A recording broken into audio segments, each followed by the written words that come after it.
আমি যদি আমার ছেলেকেই ভালোবাসি, তাহলে আমি যদি ছেলের বউটাকে একটু ভালো রাখি, ছেলের বউটাকে ঝগড়াঝাটি কম করে ছেলের বউটাকে একটু ছাড় দেই, তাহলে কে ভালো থাকবে? বেসিক্যালি ছেলে। ইয়েস, এই জিনিসটা মাদের মাথায় ঢুকাইতে হবে যে আমি আমার ছেলের বউকে আমার ছেলের হ্যাপিনেসের জন্য ছাড় দিব। সত্যিকার অর্থে যদি আমি বলবো, একটা ছেলের বিয়ে দেওয়ার পর সংসারটাকে হ্যাপি করার ক্ষেত্রে 80% ক্ষেত্রে একটা শাশুড়ির ভূমিকা অনেক, মানে ছেলের মা। ডেফিনেটলি কোনো জায়গায় ছেলে বউ খারাপ আছে, কিন্তু exceptional cannot be an example. বেশিরভাগ শাশুড়ি কিন্তু বেশি আমার দখলদারিত্ব মনোবৃত্তিতে চলে যান।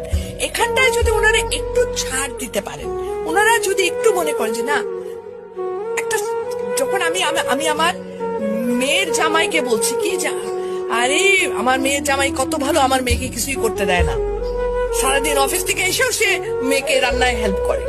আর ছেলের ব্যাপার হলে তখন আমরা বলতো কি ছেলের বউ, সারাদিন ঘুমায় থেকে আমার পোলা আসে